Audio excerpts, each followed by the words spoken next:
lancé donc cette 3e édition de Rock and Cloud. Donc, après Nantes, Paris et Lyon, pour les premières dates de ce festival 2023, ce midi, on est en full online, merci la technique, pour parler de sécurité et de migration cloud durable avec AWS et Lacework qui se présenteront juste après. Pour les Bordelais, s'il y en a qui sont avec nous, ce soir, vous pouvez vous rendre au MamaWorks, en face du bassin à flot. On organise un très gros meet-up avec Mano Mano et Wanted pour finir par un concert en extérieur et un magnifique coucher de soleil. Donc, si vous avez loupé la fête de la musique hier, ça sera une très belle session de rattrapage pour vous ce soir. Pour ceux qui sont intéressés par la programmation de Rock and Cloud au national, sachez que dans la première quinzaine de juillet, sur le site daveo.fr, sur l'onglet publications, nous mettrons en ligne quelques-uns des événements qui sont passés sur cette session 2023, notamment un toolkit pour l'autonomie des développeurs, ou comment tenir une charge de trafic, notamment quand on passe sur un JT à une heure de grande écoute. Et enfin, un sujet plus sur le FinOps, comment optimiser sa consommation de services cloud sur AWS. Alors, le temps que peut-être les derniers se connectent, je voulais vous proposer un petit blind test, mais je pense que vous avez assez attendu comme ça. Donc, malheureusement, la partie rock de notre événement Rock and Cloud sera quand même beaucoup moins prononcée pour cet événement. Alors, on va démarrer donc sans plus attendre cette 3e édition avec cette unique meet-up en online. Donc, je ne sais pas si vous voyez, j'en ai profité pour revêtir mon plus beau t-shirt. Voilà. Et nos très, très belles chaussettes. Voilà. Bon, je vous avais préparé plein de blagues et tout, mais franchement, ça tombe à l'eau. Et voilà, on va lancer sûrement un site de goodies dérivés l'année prochaine. Non, je déconne.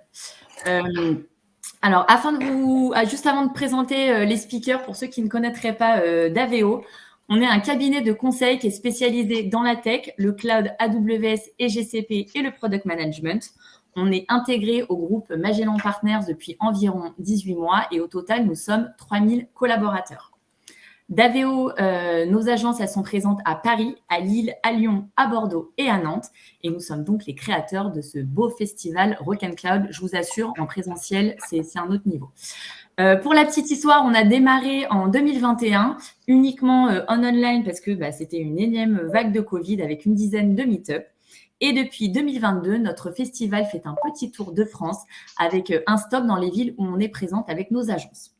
L'objectif de Rock and Cloud, il est très simple, c'est de se retrouver chaque jeudi du mois de juin pour partager, apprendre ensemble sur les sujets cloud et en s'amusant bien sûr, sinon ça a quand même moins d'intérêt. N'hésitez pas à poser toutes vos questions. Il y a l'onglet en bas à droite qui s'appelle questions normalement et les speakers se feront un plaisir d'y répondre. Donc, n'ayez absolument pas peur. On va tout de suite rentrer dans le vif du sujet avec Michael, donc le CTO de Daveo et nos 2 partenaires AWS et Lacework pour vous parler de sécurité au service de la migration cloud durable. Quelles sont les bonnes pratiques parce qu'on aime bien être concret chez Daveo. Et pour ceux qui ne l'auraient pas encore lu, on va vous mettre une petite pop-up pendant l'événement. On a co-rédigé il y a quelques mois un livre blanc avec AWS sur la migration sustainable. Je vais tout de suite vous mettre le PPT et je laisse donc la parole au speaker. Messieurs, c'est à vous. Vous pouvez passer les slides avec les petites flèches normalement de votre clavier. Ça marche. C'est moi qui... Ouais, ça marche, super. Je ne sais pas si vous voulez commencer par un tour d'introduction ou on fait ça au fur et à mesure. Michael, Jérôme. On va faire un petit tour quand même, histoire qu'on se présente. Michael, à toi l'honneur. Alors, moi je commence, donc Michael Gauthier, je suis CTO chez Daveo. J'ai une petite expérience sur AWS qui commence à atteindre les 10 ans. Voilà, que ce soit sur de la migration durable ou sur d'autres sujets, mais voilà, pour qui je suis. Rudy, à toi. Ouais, donc bonjour à tous, moi c'est Rudy Kroll, je suis architecte solution chez AWS depuis un peu plus de 8 ans maintenant. Je suis basé à Paris et donc je suis spécialisé maintenant sur tous les projets en thématique développement durable et sobriété numérique. Et donc j'accompagne les clients à la fois en France mais aussi plus généralement en Europe sur ces thématiques. Jérôme ? Eh bien, merci Rudy. Michael, moi c'est donc Jérôme Baude, je travaille chez Lacework. Donc Lacework, C'est une plateforme de sécurité pour le cloud.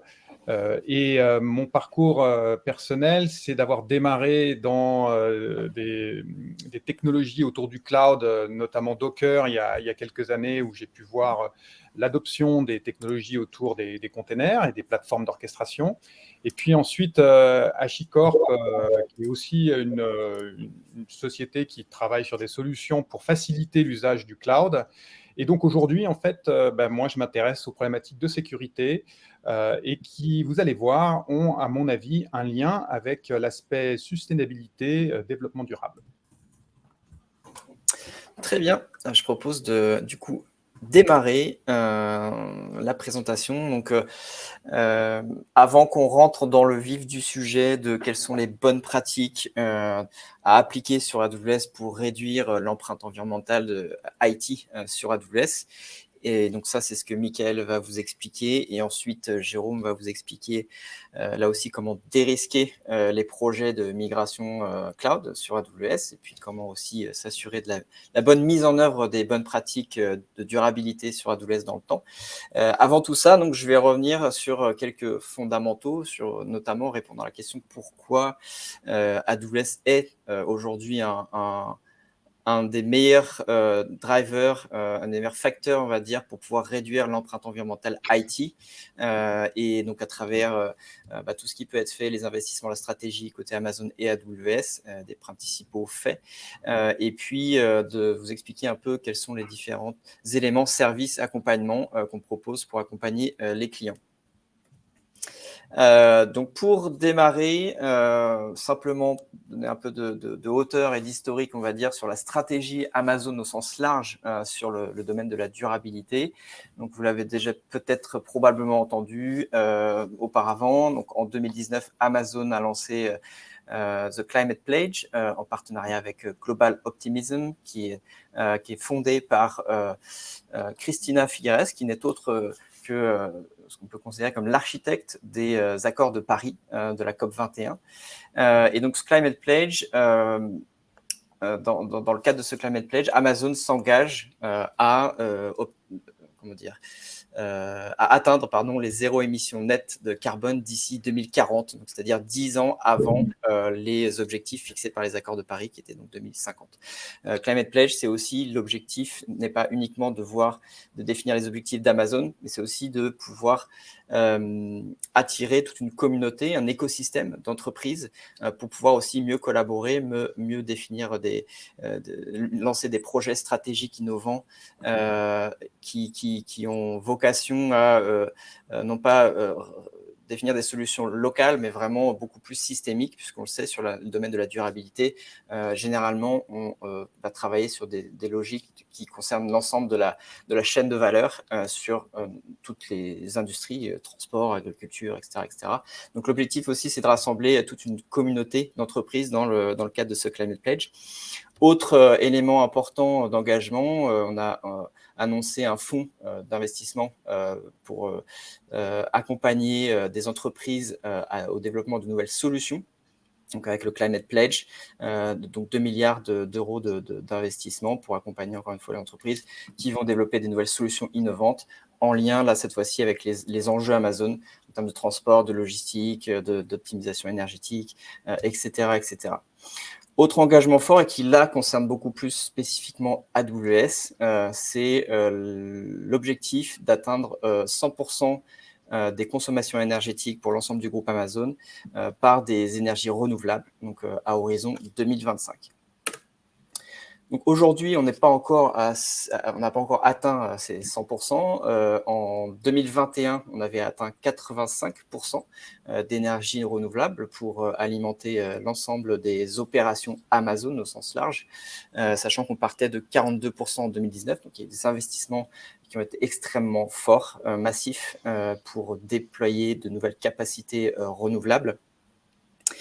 Ce qui fait qu'aujourd'hui, Amazon est le plus gros acheteur d'énergie renouvelable au monde. Plus spécifiquement par rapport à AWS, ce qui est important aussi de savoir, c'est qu'en 2021, l'ensemble des régions AWS en Europe étaient alimentées à plus de 95% par des énergies renouvelables.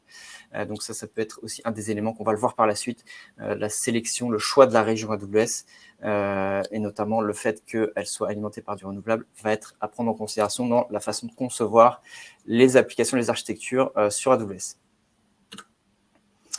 Quand on aborde le sujet de la durabilité, on aime bien aborder le concept de responsabilité partagée, qui est un concept bien connu sur AWS, puisque c'est ce qu'on a utilisé sur le domaine de la sécurité notamment, pour expliquer comment déployer des applications sécurisées sur AWS, avec une part de la responsabilité côté AWS et aussi une part de cette responsabilité côté client. Donc, sur le domaine de la durabilité, nous, AWS, nous sommes responsables de livrer une infrastructure la plus efficiente possible, à travers une efficacité énergétique qui est notamment liée à la multi-tenancy, le fait qu'on utilise des ressources partagées pour les différents clients qui vont utiliser la plateforme. Donc notre objectif et notre responsabilité, c'est de nous assurer qu'on va réduire au maximum les consommations énergétiques, les consommations d'eau, les productions de déchets, et ce jusqu'à, encore une fois, l'ensemble de la chaîne de valeur, y compris dans les phases de fabrication des différents équipements auprès de nos fournisseurs qu'on va utiliser pour équiper nos data centers.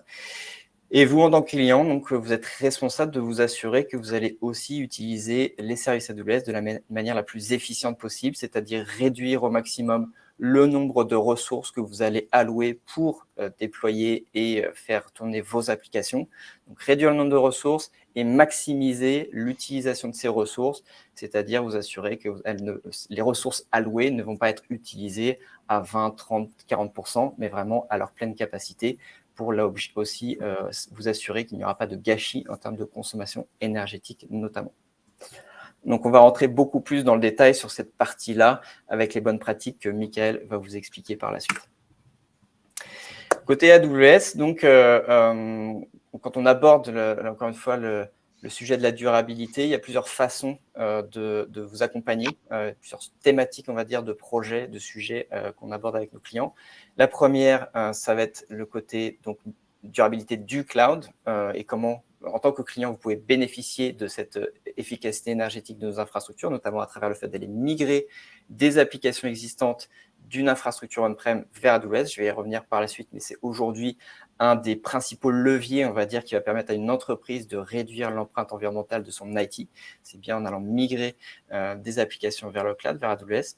Ensuite, il y a tout l'aspect, une fois qu'on a migré ces applications-là, on va devoir les optimiser. Encore une fois, on est plutôt sur la logique là de la responsabilité partagée côté client, d'optimisation des ressources utilisées dans le cadre du design et de l'exécution de ces applications sur AWS à travers notamment le Well Architected Framework qui recense l'ensemble des bonnes pratiques.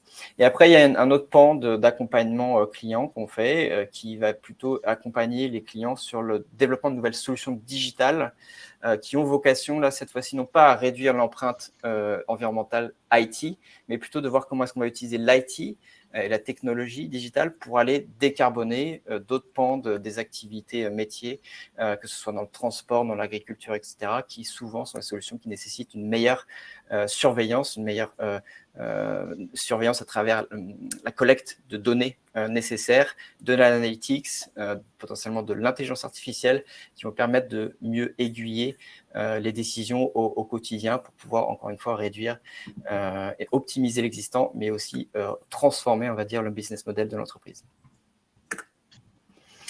Sur la partie donc qui était à gauche, donc en quoi migrer sur le cloud est une bonne idée pour réduire son empreinte environnementale IT.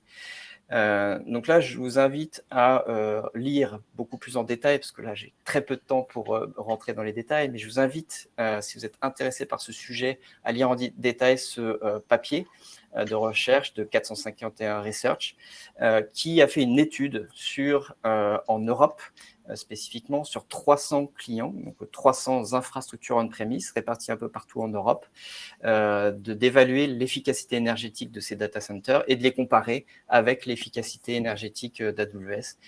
Et donc, le résultat de cette étude a montré que le différentiel entre une infra on-prem standard et AWS est de l'ordre de 5, c'est-à-dire qu'on va réduire de l'ordre de 80% les énergies nécessaires à faire tourner la même application entre une infra on-prem et AWS, donc 5 fois plus efficace sur AWS. La raison de tout ça, c'est principalement parce qu'on est sur une infrastructure multi-tenant. Donc, on a l'habitude d'utiliser une image pour pouvoir comprendre un peu cet ordre de grandeur. En fait, si on compare ça à, par exemple, la mobilité, utiliser une infra on-prem, c'est comparable à utiliser une voiture thermique où on est tout seul dedans et où potentiellement qu'on a acheté pour tous les besoins de l'année, y compris quand on part en vacances en famille. Donc, généralement, parfois, en tout cas, on achète un SUV, donc on prévoit large, et au final, on l'utilise pour les trajets du quotidien, les petites courses où on est tout seul dedans. Et donc, ce n'est pas du tout efficient d'un point de vue énergétique, comparativement à utiliser un bus, un transport en commun qui est conçu, qui est une ressource partagée et qui est conçu pour être beaucoup plus efficient parce qu'il va pouvoir transporter un grand nombre de passagers. Donc, c'est vraiment cet ordre de grandeur-là qui explique la différence entre une infra on-prem utilisée par un seul client et une infrastructure partagée extrêmement efficiente parce qu'elle rentre dans le business model. Et pour pouvoir faire des marges pour le business model d'AWS, on a cette obligation d'optimiser tout ce qui peut être optimisable à l'échelle d'AWS. Dans ce cadre-là, il y a également l'optimisation de la gestion de l'eau, donc à savoir quelques faits marquants, mais on s'est là aussi défini des objectifs, des engagements à devenir ce qu'on appelle water positive d'ici 2030, c'est-à-dire redistribuer plus d'eau que ce qu'on en consomme dans nos data centers. Juste quelques éléments importants à savoir sur certaines régions, notamment en Irlande, mais c'est le cas aussi de la Suède. Pendant plus de 95% de l'année, AWS n'utilise pas d'eau pour refroidir ces data centers, d'accord ? On est sur des régions qui sont dans des climats extrêmement tempérés, frais, qui fait qu'on a la capacité d'utiliser la fraîcheur de l'air pour pouvoir venir directement refroidir les data centers, sachant qu'on a un seuil de tolérance de température maximale qui est plus élevé que le standard aussi. Donc, sur les data centers récents, on utilise 1000 m3 d'eau par an pour le refroidir, ce qui équivaut à la consommation annuelle d'eau de seulement 8 ménages irlandais moyens. Donc, ça, c'est des ordres de grandeur qui sont importants à comprendre pour l'avoir aussi, quels sont les moyens mis en œuvre et l'efficacité énergétique et de consommation d'eau de nos data centers. Dans la continuité, on continue d'investir aussi pour fournir plus de services à nos clients pour les aider à réduire leur consommation énergétique, notamment des instances de type Graviton, donc ce sont des nouveaux processeurs d'architecture type ARM qui sont beaucoup plus efficients d'un point de vue consommation énergétique comparativement à d'autres instances sur EC2 à performance égale, avec 60% d'énergie utilisée en moins. Et puis, donc ça, c'était les Graviton 3, et il y a plusieurs versions. Graviton 2 qui offre des performances par watt de 2 à 3,5 fois supérieures, là aussi, comparativement à des processeurs de profil équivalent. Donc, on est vraiment sur des ordres de grandeur qui sont très significatifs et qui sont là pour vous accompagner, vous aider à réduire votre empreinte sur AWS. Donc, pour aller plus loin, comme je disais tout à l'heure, on a publié le Well Architected Framework avec ce nouveau pilier qu'on a annoncé maintenant, publié il y a 1 an et demi, ou peut-être 2 ans, et qui est vraiment là pour vous aider à vous évaluer et prioriser les bonnes pratiques à mettre en œuvre pour optimiser votre architecture sur AWS. Et comme vous pouvez voir, c'est vraiment un pilier. Ce n'est pas juste un blog post ou un use case qu'on a associé au framework, c'est vraiment un pilier. Et c'est vraiment très fort comme message. Ce que ça veut dire, c'est que pour chaque architecture, application déployée sur AWS, ce n'est plus optionnel de considérer les bonnes pratiques d'éco-conception. C'est une obligation de se poser les bonnes questions et de vous assurer que vous allez mettre en place les bonnes pratiques. Donc, pour aller plus loin, je vais laisser du coup la parole à Michael qui va rentrer beaucoup plus en détail de ces fameuses bonnes pratiques. Merci Rudy. Par contre, moi, je ne peux pas passer les slides. Tu veux que je fasse ? Hop là. Ouais, je veux bien, merci. Alors, Rudy vous a expliqué les grandes lignes de comment aujourd'hui AWS fait pour faire en sorte d'être plus éco-responsable, tout simplement. Maintenant, ils auront beau faire ce qui veulent côté AWS. Si nous, de notre côté, dans l'usage que l'on fait des plateformes AWS ou du cloud plus généralement, on fait tout et n'importe quoi, ça va pas forcément aider l'éco-responsabilité de vos infrastructures à vous. J'entends par là, si vous faites comme certains clients que je connais, se dire j'ai besoin que mon site web soit toujours en ligne et que vous démarrez des VM avec énormément de processeurs et 1 Tera de mémoire, alors qu'au final, vous en consommez 500 mégas, je suis pas très sûr que ce soit rentable d'un point de vue éco-responsabilité de faire ce genre de choses. Et pourtant, le cloud le permet. Donc, l'usage du cloud, AWS fait tout ce qui est en son pouvoir aujourd'hui pour réduire son empreinte d'un point de vue éco-responsabilité. Le problème, c'est qu'il faut que les clients qui utilisent Amazon fassent la même. Et c'est là où nous, on peut vous aider. On a, comment dire ça, on a dans notre ADN aujourd'hui toutes ces notions d'éco-responsabilité, ça nous tient énormément à cœur, on est très orienté sur ce sujet-là, du coup on est capable de vous accompagner sur ce sujet-là très fortement. Aujourd'hui, on a beaucoup tendance à dire GreenOps égale FinOps. Alors, sur les grands principes, oui, mais pas que. On va dire qu'effectivement, utiliser les services mutualisés d'AWS qui coûtent moins cher, faire du serverless, etc., ça va rentrer dans la même chose. Par contre, à contrario, la réservation d'instances, les saving plans, où vous vous engagez à consommer est contraire à tout ce qui est GreenOps.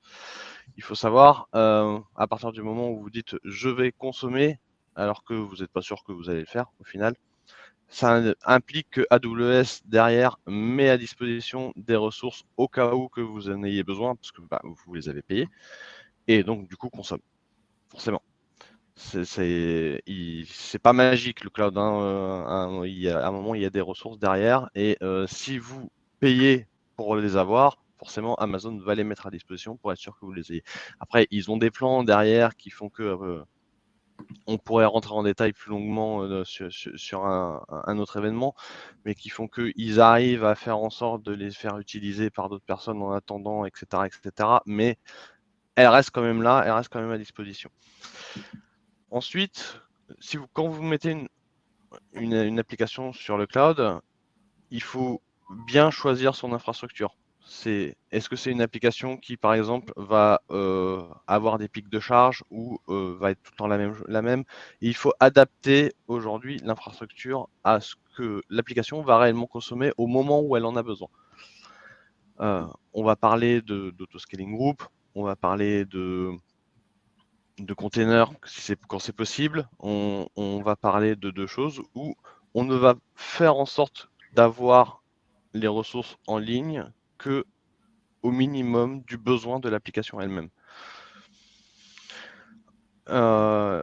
Ensuite, il faut prendre en considération tout ce qui est type de machine. Aujourd'hui, Rudy a parlé des processeurs Graviton. Effectivement, les processeurs Graviton ont certaines restrictions. On ne peut pas faire fonctionner tout et n'importe quoi dessus. Ça implique souvent de recompiler les applications d'une certaine façon, mais consomme énormément moins. Il faut penser à la mutualisation. Donc, j'ai parlé par exemple sur la containerisation. Sur la containerisation, vous avez plusieurs services sur AWS, vous avez ECS, vous avez EKS. La mutualisation, autant utiliser Fargate. Derrière, c'est à AWS de mutualiser les ressources, c'est eux qui le gèrent. Et je pense, à mon sens, que de toute façon, pour que ce soit rentable pour eux, ils ont des algorithmes derrière qui font que c'est ultra mutualisé et utilisent le moins de ressources possible. Parce qu'ils sont comme nous, les ressources, eux aussi, les faire tourner, ils les payent. Donc, je pense que ça reste la meilleure façon de faire. L'emplacement géographique, Rudy en a parlé, il y a certaines zones géographiques qui sont alimentées avec plus d'énergie durable que les autres. Il faut les préférer. Maintenant, il y a aussi un autre point, c'est il ne faut pas non plus choisir une région géographique qui est à l'autre bout de la planète. Parce que les éléments réseau, eux aussi consomment de l'énergie et donc vont rentrer en ligne de compte de l'empreinte que va laisser vos applications sur l'environnement. Et ensuite, il en vient aux classes de stockage, notamment avec S3. On a du infrequent access, on a du normal et on a du glacier. Moins la classe est grande, moins elle consomme d'énergie. Aujourd'hui, quand vous mettez des choses dans infrequent access, ça va moins consommer d'énergie que si vous le laissez dans la classe normale. Et glacier, on n'en parle pas. Glacier, ça consomme finalement peu d'énergie parce que on peut pas y accéder comme ça et il faut un temps pour récupérer les données. C'est du stockage vraiment très très fort. Je veux bien passer à la slide suivante. Juste peut-être, Mickaël, avant de passer à la slide suivante pour rester sur le FinOps, c'est pas vraiment une question, mais Jonathan disait que l'intérêt, il n'était pas uniquement écologique et c'est pas que pour le côté sustainable, écologique, mais aussi financier. Je sais pas si tu vas un peu sur cette partie-là. Il y a beaucoup de gens effectivement qui lient les deux. Le truc, c'est que c'est deux raisonnements totalement différents. Il y en a un où le FinOps, on est vraiment là pour gagner de l'argent et uniquement gagner de l'argent. Et le but est de réduire la facture au maximum. Et l'autre, on est là pour réduire l'empreinte que l'on va avoir sur la planète. Alors, comme je l'ai dit, sur beaucoup de pratiques, les deux vont de pair. C'est la mutualisation de ressources, c'est le serverless, c'est les classes de stockage, etc., etc. Donc les deux se rejoignent pour le coup. Mais ce n'est pas le cas pour la globalité. Moi, je l'ai vécu, quand vous faites des réservations d'instance, vous vous engagez à utiliser un type d'instance sur 1, 2 ou 3 ans. Le problème, c'est que même si vous ne l'utilisez pas, vous l'avez payé, mais en plus de ça, vu que vous l'avez réservé, AWS s'engage, eux, de leur côté, parce que vous avez réservé, à faire en sorte qu'elle soit disponible. C'est pas magique derrière. S'ils font en sorte que au moment où vous la demandez, vous l'ayez parce que vous l'avez payé, c'est qu'à un moment, elle est disponible et il y avait quelque chose qui tournait, qui ne servait à rien. C'est tout le raisonnement qui va derrière. Après, comme j'ai dit, ils ont des mécanismes qui font qu'ils essaient de faire en sorte que d'autres personnes puissent l'utiliser et de vous la rendre. Notamment, c'est tout le grand principe de Spot, entre autres. C'est que les ressources qui ne sont pas utilisées chez AWS, ils vous les vendent à moindre coût pour derrière, vous avez 1 minute pour finir vos traitements si les personnes qui en ont besoin les demandent.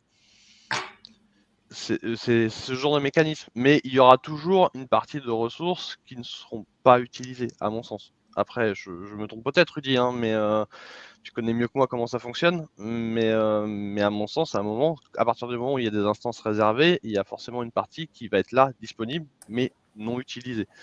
Ouais. Tu peux répondre à la question de Dom aussi, si tu veux, Rudy, après. Ouais, j'étais en train de répondre, c'est pour ça. Du coup, est-ce que Jonathan, c'était bon pour toi? Oui, ça a l'air, en tout cas. Rudy, je veux bien que tu passes à la slide suivante, s'il te plaît. Ou Jérôme, peu importe, moi ça marche pas, je sais pas pourquoi. Alors aujourd'hui, chez nous, pour respecter ce fonctionnement et cet ADN qu'on a au niveau de la migration sustainable, on a créé nos Cloud Factory qui sont là pour gérer de bout en bout une migration sur toutes ces phases, je dirais. Que ce soit de la point de vue, on arrive, on découvre, on calcule et on voit où vous en êtes d'un point de vue sustainable aujourd'hui avec vos infrastructures. On vous fait un plan de migration.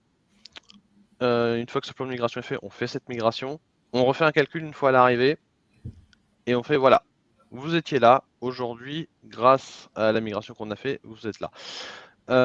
Une migration, il faut savoir, c'est pas que du lift and shift, et beaucoup qui me connaissent savent que je déteste ce terme. c'est faire en sorte que vos applications soient le plus efficientes possible sur AWS. Certaines, ça va être par de l'optimisation d'un point de vue infrastructure. Certaines, ça va être par du refactoring complet de l'application, où là, on vient à modifier le comportement de l'application pour qu'elle soit le plus efficace possible sur le cloud. Et derrière, cette même Cloud Factory est là pour assurer, si besoin, le suivi, parce que le GreenOps, c'est pas juste on prend, on modifie les applications pour qu'elles soient bien et qu'elles fonctionnent d'un point de vue green sur le cloud, mais c'est aussi un suivi parce qu'une application a un cycle de vie. À certains moments, elle va être très utilisée, à d'autres, elle va moins l'être. Et il faut toujours adapter les ressources en fonction de ce qu'elle a vraiment besoin.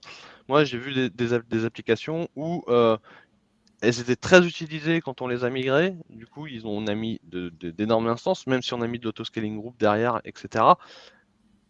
Et à la fin, elles étaient quasiment plus utilisées. Donc c'est bien, vu qu'il y avait de l'autoscaling group, il n'y avait plus qu'une instance effectivement qui était en ligne, mais une énorme instance pour 2 utilisateurs. Ce qui en soi n'a pas de sens. Voilà. Aujourd'hui, on est capable de faire tout ce suivi, tout ce monitoring, toute cette adaptation. Et le but étant de effectivement ne faire en sorte que d'utiliser ce que l'application a besoin et rien reste. Oui, tu peux y aller, c'est bon. Voilà, c'est ce que je viens d'expliquer. On évalue, on migre, on maîtrise, que ce soit d'un point de vue FinOps ou d'un point de vue GreenOps. L'application, on la suit et on mesure au fur et à mesure l'empreinte que l'on a et les évolutions que l'on fait. Et en plus de tout ça, l'idée va être d'accompagner les clients dans l'acculturation et la responsabilisation au niveau du numérique responsable. Et de leur dire, voilà, c'est pas juste une action one shot, c'est un travail de tous les jours.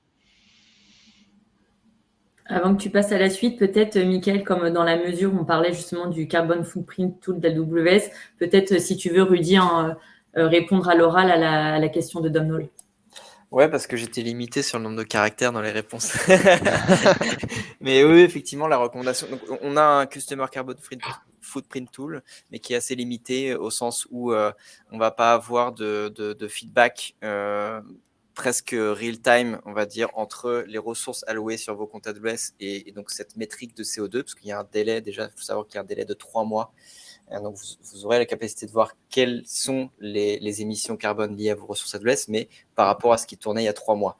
Donc, ça limite déjà pas mal les choses pour pouvoir utiliser ça en tant qu'outil d'optimisation de l'architecture.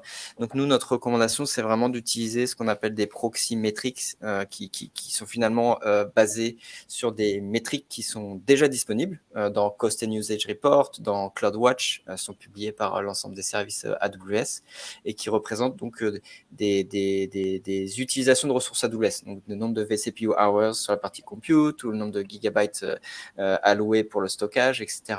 Et elles sont real-time, elles sont très granulaires à la ressource, à la région, etc. Et c'est ce qui va représenter le mieux finalement votre capacité à optimiser votre architecture sur AWS, sachant que une métrique CO2 c'est juste le reflet de ce qu'on parlait tout à l'heure de la responsabilité partagée. C'est le reflet à la fois des optimisations qui sont faites côté AWS et des optimisations qui sont faites côté client. Et donc, si vous voulez vraiment avoir une métrique qui soit le reflet de ce que vous apportez en termes d'optimisation de votre architecture, c'est vraiment cette métrique-là de proxy métrique d'utilisation des ressources qui va être utilisée en complément effectivement de l'aspect reporting CO2 qui vous permet de montrer, on va dire, de valider, de confirmer que vous avez bien pris la bonne direction, que vous avez bien fixé les bons objectifs d'optimisation de vos architectures. C'était un peu plus long, effectivement, comme réponse. Ensuite, effectivement, c'est pour aller plus loin, comme le dit la slide, c'est le refactoring. C'est une fois qu'on a migré, une fois qu'on a passé toute cette phase de migration, c'est se poser la question, comment je peux faire pour que mes applications consomment encore moins et soient le plus efficaces possible sur le cloud. Alors, ça passe par beaucoup de choses. C'est un travail de très longue haleine.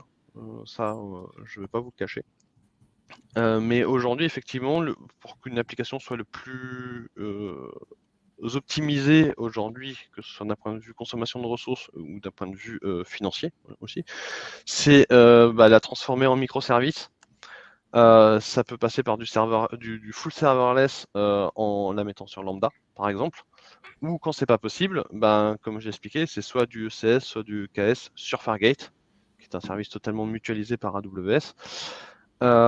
Ensuite, il y a à en prendre en compte l'élasticité, c'est-à-dire la capacité de vos applications à ne consommer que le minimum en fonction de ce qu'elles ont besoin, mais être capable d'absorber des pics de charge lorsque c'est nécessaire.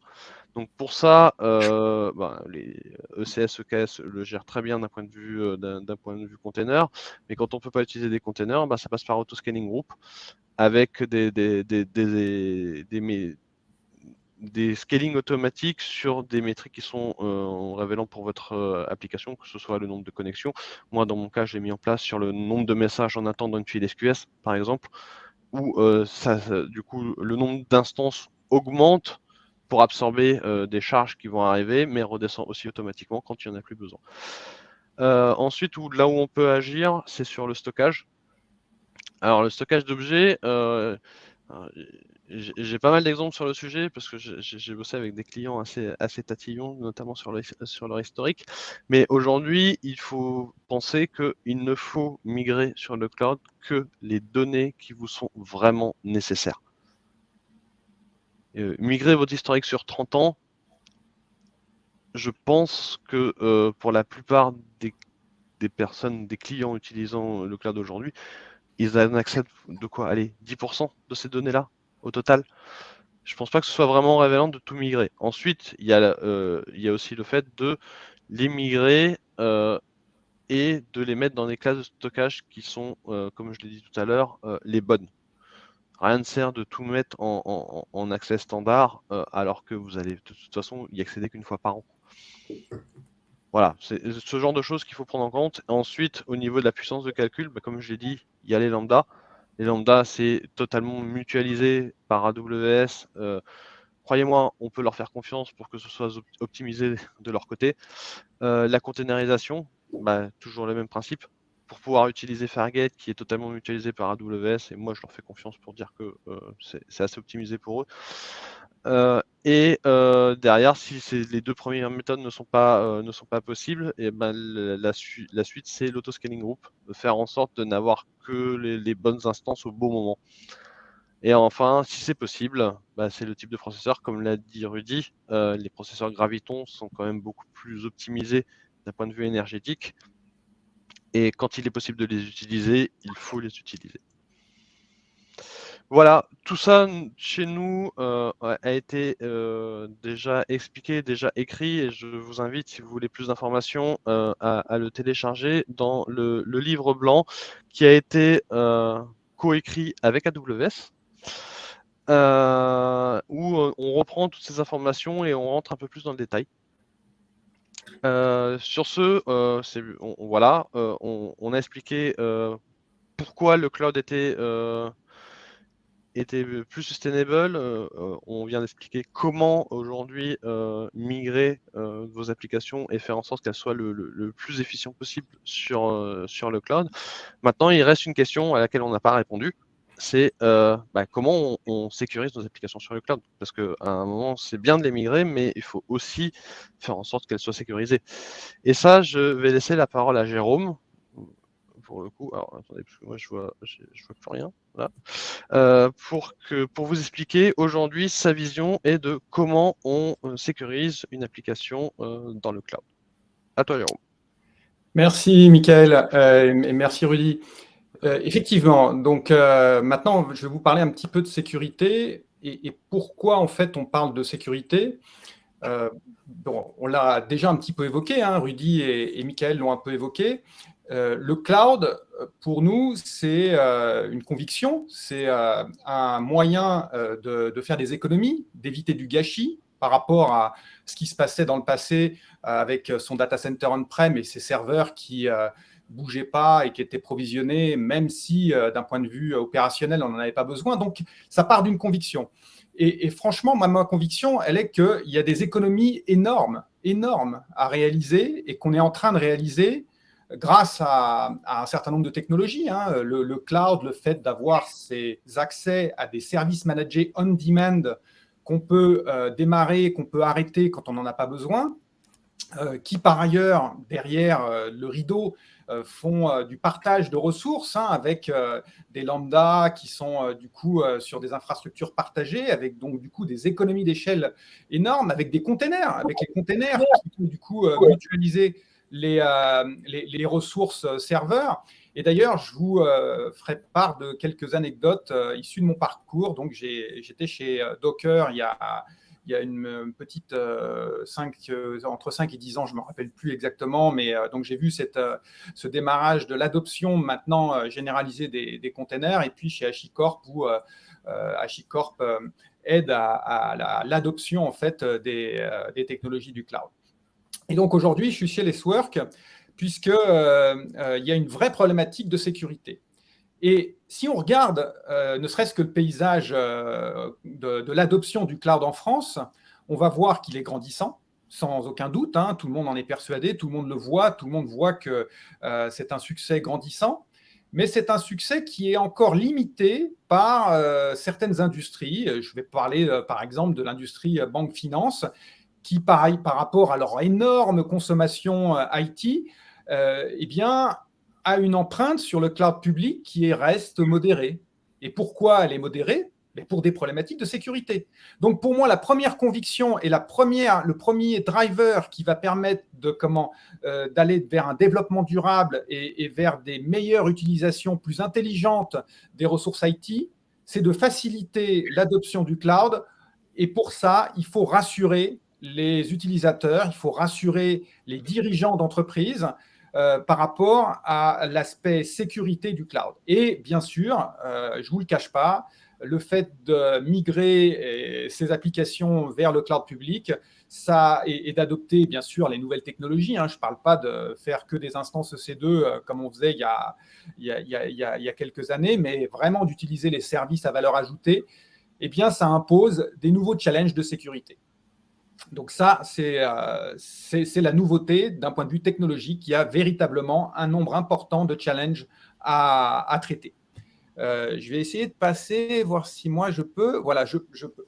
Alors, sur le cloud public, comment on doit sécuriser nos infrastructures et nos applications? Eh bien, en fait, on va voir qu'on a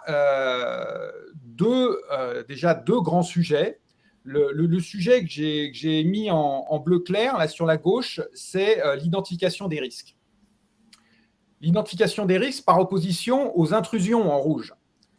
C'est deux sujets complètement différents et c'est deux sujets qui, bien sûr, vont ensemble.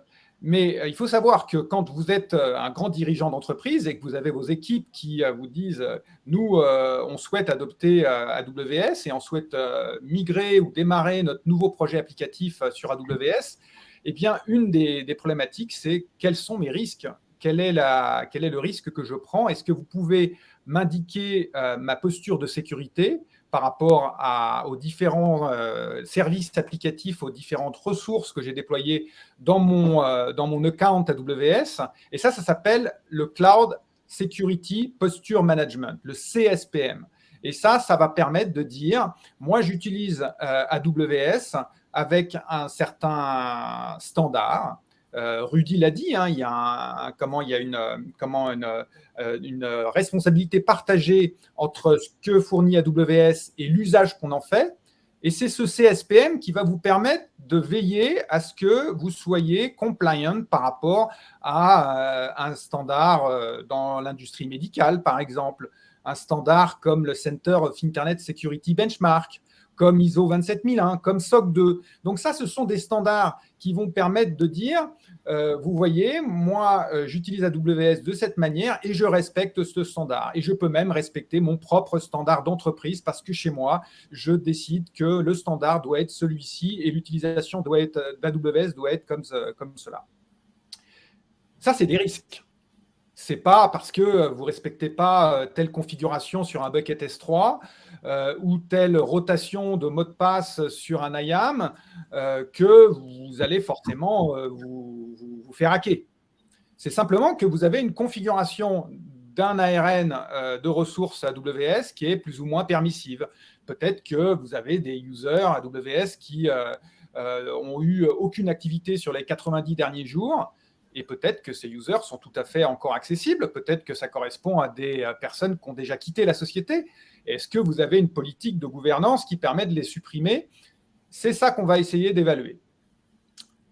Ça, c'est le risque sur votre usage des services managés. Après, sur ces services managés, on a parlé de Fargate, Lambda, de EKS, tous ces services à valeur ajoutée qui permettent de mutualiser les infrastructures. Eh bien, elles hébergent des applicatifs.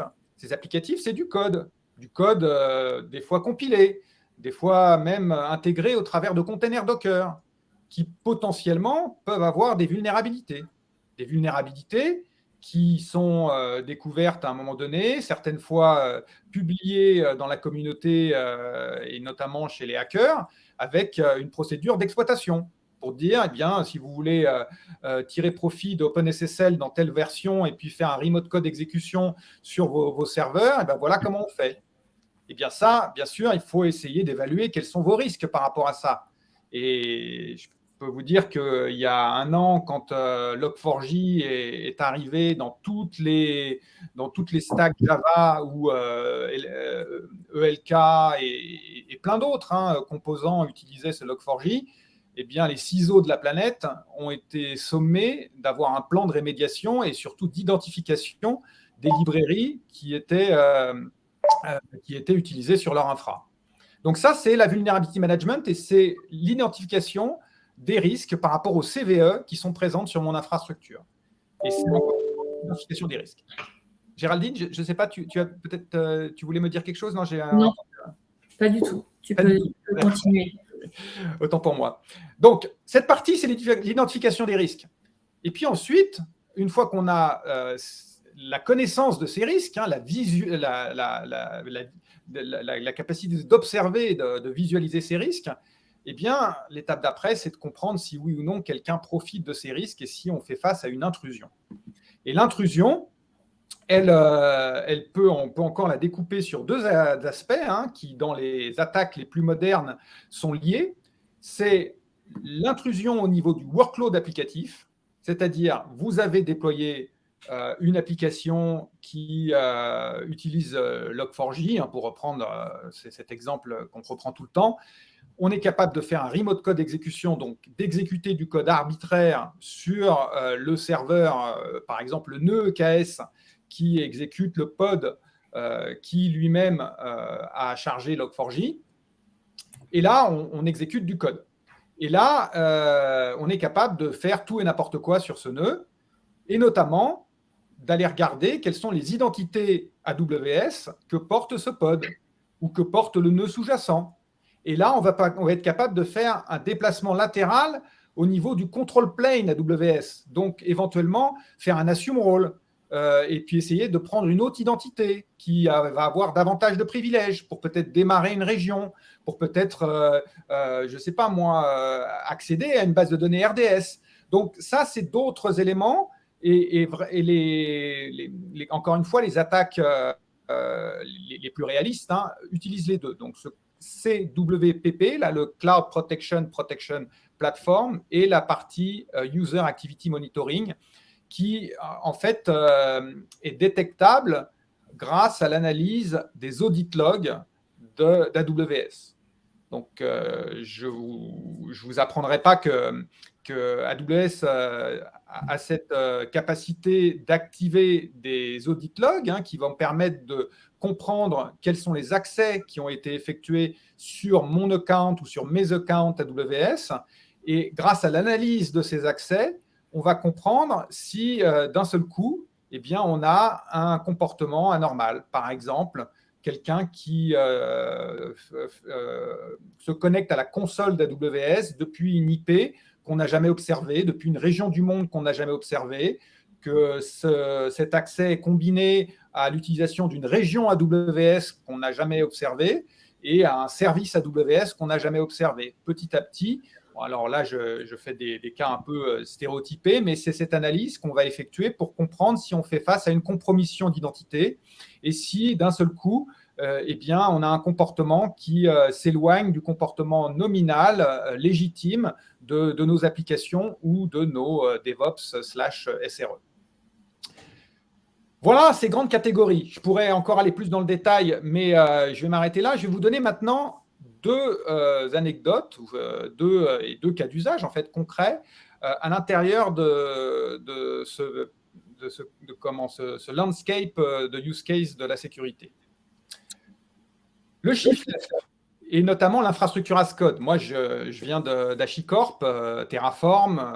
Aujourd'hui, beaucoup d'entreprises utilisent Terraform ou CloudFormation, mais beaucoup utilisent Terraform pour déployer. Et je recommande à tout le monde, bien sûr, d'écrire son code sous forme d'écrire son code d'infrastructure au travers d'un système d'infrastructure as code, puisque ça vous permet de répéter, de reproduire vos déploiements. Ça va vous permettre aussi de les éteindre. Et donc là, on rejoint le développement durable. On est capable, grâce à ces technologies, de facilement introduire ça dans des pipelines DevOps et du coup de couper la lumière quand on n'en a plus besoin. Mais on est capable aussi de détecter si l'infrastructure qu'on est sur le point de déployer et qu'on est en train de décrire dans notre code d'infrastructure, si elle respecte le standard ISO 27001 qu'on veut respecter.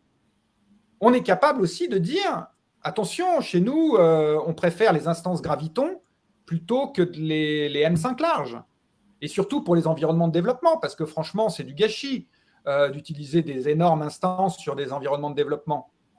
Et puis, on est capable d'aller encore plus loin. On est capable de dire, eh bien, écoutez, mettons un TTL, un time to live sur nos instances. Et comme ça, sur des instances de non-prod, eh bien, au bout de 3 jours, on peut dire un TTL égale 78 heures. Et au bout de 3 jours, eh bien, on éteint automatiquement. Ou alors, on est capable de dire aussi, il faut forcer l'infrastructure as code et les ressources déployées dans l'infrastructure as code d'avoir des honneurs, des tags avec des honneurs pour savoir à qui ça appartient. Vous verrez que dans une organisation un peu complexe, très rapidement, quand on utilise le cloud, eh bien, la problématique, c'est aussi de savoir à qui appartiennent telle et telle ressource et comment on les éteint et quel est le bazar qu'on va avoir si on ne fait pas ce genre de gouvernance. Donc, il est important de faire de l'infrastructure as code dans un objectif de sustainability pour arriver à bien opérer et à l'éteindre et à utiliser le cloud de manière efficiente et du coup d'appliquer aussi par ailleurs des mesures de sécurité au niveau de cette infrastructure as code scanning qui va vous garantir un CSPM, je dirais, respecté et facile à opérer. Voilà pour cette partie infrastructure as code et sustainabilité / sécurité. Je vais terminer par un dernier exemple que j'ai observé plutôt pendant mon époque Docker, où bien sûr les containers Docker, vous savez tous, ça a révolutionné la manière dont on exécute les workloads, et notamment pour une raison, c'est que ça permet de partager et de faire de la multi-tenancy de manière très efficace et donc d'optimiser en fait ce qu'on appelle d'optimiser le bin packing, le déploiement d'applications de manière à utiliser 100% de notre nœud ou de nos nœuds, de nos clusters de manière efficace avec peut-être des ressources réservées, mais en tout cas un véritable management de nos ressources. Pour ça, bien sûr, il faut respecter des ségrégations, des services qui doivent parler à d'autres services, d'autres qui, au contraire, ne doivent pas communiquer avec d'autres services. On doit garantir la qualité des containers et des images qui sont construites. Et donc, pour ça, il faut aller scanner et identifier les différentes vulnérabilités au niveau des pipelines CI/CD, bien sûr, au niveau de vos registres comme ECR, pour veiller à ce que des images qui ont été construites dans le passé sont toujours dépourvues de vulnérabilité, et puis même faire cette corrélation avec ce qu'on observe sur les environnements d'exécution de type EKS, pour en fait être alerté si d'un seul coup, sur mon environnement EKS, j'ai des vulnérabilités importantes qui pourraient mettre en danger mon application et peut-être même permettre des déplacements latéraux. Parce que l'objectif, et encore une fois, tout ce que j'explique ici, c'est de dire que grâce à ces technologies, on a fait des bons considérables en termes d'efficacité opérationnelle par rapport à la méthode d'il y a 15 ans où on mettait un serveur et une application Java qui démarrait et qui était toute seule sur ce serveur. Aujourd'hui, on est capable d'aller beaucoup plus loin que ça, de faire des architectures, des topologies complexes avec une forte mutualisation des infras, mais elle va aussi avec son pendant, c'est que le risque IT, s'il est mal géré, permet de faire des déplacements et des impacts beaucoup plus importants. Et donc, du coup, je vous recommande d'avoir des outils et des méthodes DevOps pour détecter vos vulnérabilités et avoir des politiques, ce que j'appelle la Unified Policy ici, pour détecter ces potentielles vulnérabilités au niveau de vos environnements de développement ou de qualification, de test, mais surtout sur vos environnements de prod, pour arriver à interdire un certain nombre de pratiques dans des environnements de prod. Et c'est la seule manière que vous aurez de garantir et de rassurer vos équipes et notamment les dirigeants par rapport à la bonne utilisation et une efficacité opérationnelle. Voilà, je vous remercie. Géraldine, je te rends la main. S'il y a des questions, bien sûr, ça sera avec plaisir. Et n'hésitez pas à nous poser des questions et éventuellement à nous contacter pour plus de détails sur des sujets qu'on aurait parcourus un peu rapidement. Exactement, Jérôme. Mais je pense que c'était tellement limpide qu'ils n'ont même pas eu de questions. Mais il y en a peut-être. Je vous laisse encore quelques secondes s'il y a des questions. J'en profite pour vous remercier tous les trois, Rudy, Mickaël et Jérôme, pour votre intervention. J'espère que pour les participants, c'était clair et que vous aviez réussi à apprendre même des petites choses. Migrer sur le cloud, c'est bien. Migrer sur le cloud durablement, c'est mieux. Et migrer sur le cloud durablement avec l'aspect sécurité, c'est le jackpot. Donc, on est bien évidemment là, AWS, Daveo et Lacework, on est tous les trois partenaires tripartites. Donc, si vous avez des projets ou des questions, n'hésitez pas à nous solliciter. Pour tout ce qui est Rock & Cloud, vous retrouverez tout, comme je vous le disais, sur notre partie média daveo.fr. Notre livre blanc avec AWS est bien sûr toujours accessible en ligne au même endroit. Pour les Bordelais, vous savez que vous pouvez vous rendre au MamaWorks ce soir pour la suite de Rock & Cloud. Et pour les Lillois, c'est le jeudi suivant, le 29. Ça sera pour une partie, s'il y a des products avec nous, ça sera sur le Move to Cloud et l'humain dans tout ça. Donc, on abordera beaucoup cette problématique-là. Donc, ça sera une de nos seules confs qui n'est pas 100% tech et qui met aussi l'aspect produit organisationnel. Et si la technique ne me joue pas des tours cette fois-ci, on peut essayer de finir en musique. Et on vous souhaite tous un très bon appétit parce que c'est peut-être le cas. Vous avez peut-être faim. Ciao, bonne journée à tous et encore merci aux speakers.